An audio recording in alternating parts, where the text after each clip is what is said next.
Jésus. Cette journée est déclarée solennelle au nom de Jésus. Et nous sommes venus à l'œuvre du Seigneur.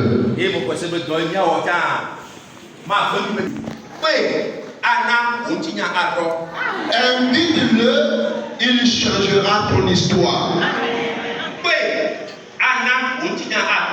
Invite-le, il changera ton histoire. Nous allons prédonner un cœur. Nous allons lire dans le livre de 2 Rois.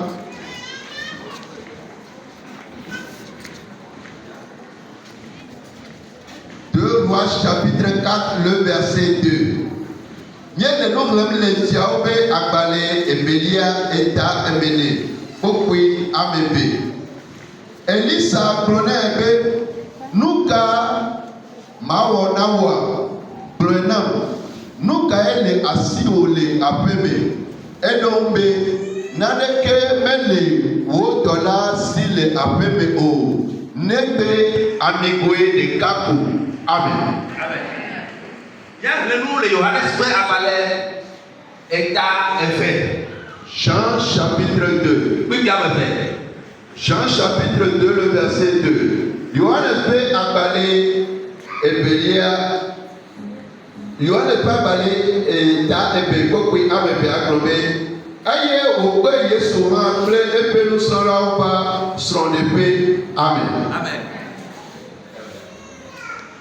Invite-le, il changera ton histoire. Ce que nous venons de lire dans le livre des Rois, l'histoire nous parle d'une veuve.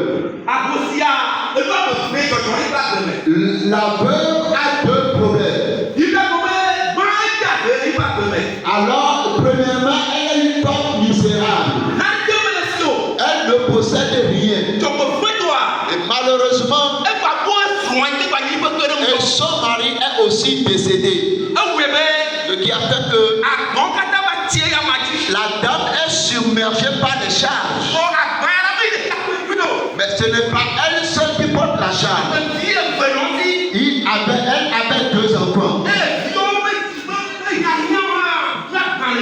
Et la charge aussi de ces 2 enfants devient un poids pour elle. Avant que son mari ne l'abandonne, et la Bible certifie que le monsieur est serviteur de l'Éternel. Et le monsieur sert Dieu. Et de surcroît, le monsieur craint Dieu.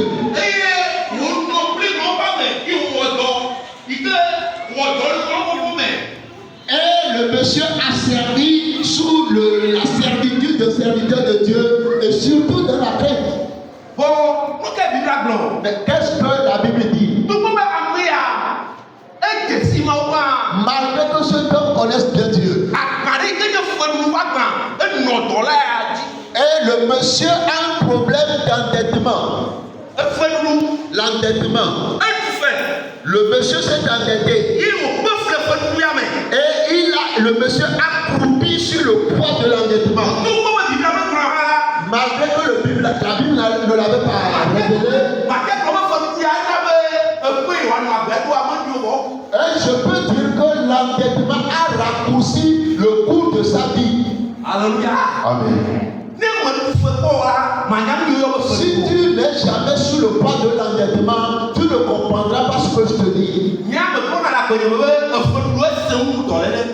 même moi je dis que l'endettement est plus difficile que la maladie. J'étais une fois victime. Je suis un entrepreneur. J'avais emprunté de l'argent pour entreprendre quelque chose. On ne m'a pas vite payé. À ce moment, je travaillais avec le Wedis. Et Wedis m'a convoqué à leur bureau. Quand j'étais venu, on m'a mis à quelque part.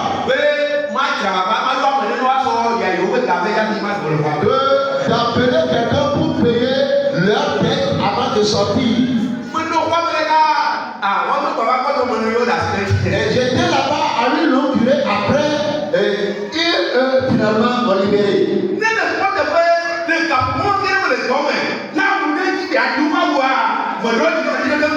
Et en ce moment, quand je suis au boulot, je sens la présence d'un corps qui porte leur tenue, je dois m'éclipser.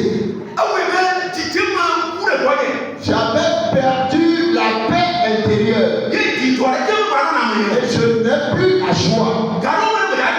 Des fois, si je veux manger,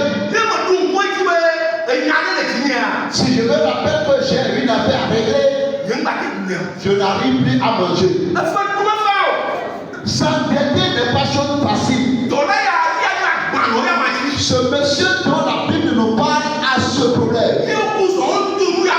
Et lui et ses enfants ont passé au travers.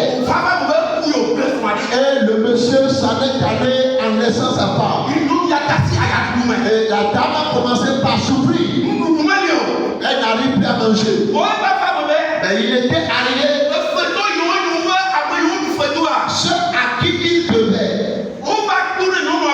Et il était venu dire à la dame, nous, soit tu donnes ça, soit tu donnes l'autre. Comme vous n'avez pas payé l'argent, vous avez au moins les deux enfants. Et nous allons maintenant prendre vos enfants à la place de l'endettement. Et ces enfants-là vont nous servir. Imagine comment la dame va déverser des larmes. Perdre ton mari et perdre encore tes enfants. Perdre tes enfants et ton mari. Ça devient une charge pour la dame. Et chaque jour la dame pleurait. Et à la maison, si quelque chose bouge, comme j'étais une fois qui se me rappelle. Si quelqu'un dit excusez, la dame doit aller se cacher. Si quelqu'un me fait son entrée, elle va demander aux enfants, regardez si ce sont nos soeurs à qui nous devons. L'endettement a fait que même dans la maison, la dame n'est pas à l'aise. Et toute sa vie est remplie d'amertume. Oh, alléluia. Amen. Peut-être que toi aussi tu vis la même situation comme la dame là. Peut-être que la vie n'a plus de sens pour toi comme la dame là. Mais je voudrais te dire, tu as un Dieu. Tu as un Dieu. Tu as un Dieu. Invite-le pour que ton histoire puisse changer. Invite-le pour que ton histoire puisse changer. Et la dame là ne sait plus quoi faire. Mais un jour, elle a réfléchi. Elle s'est dit, je dois aller chez l'homme de Dieu. Le patron de mon mari, qui est Élisée. Et un jour,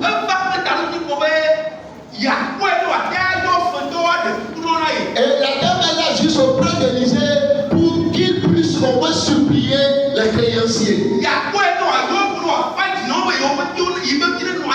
Au moins dire aux créanciers, au moins laissez-moi mes deux enfants.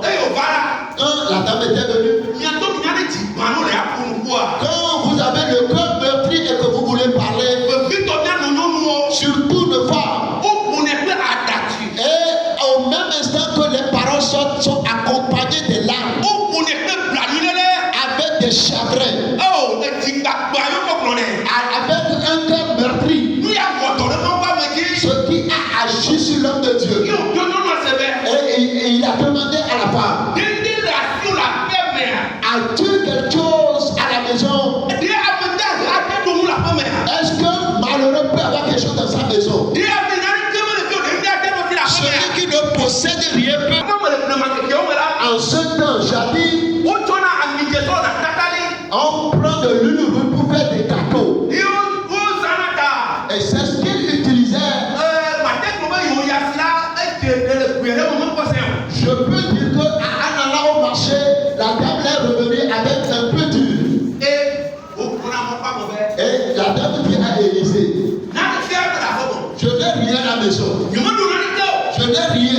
joie. Mais, Ami bien-aimé. mais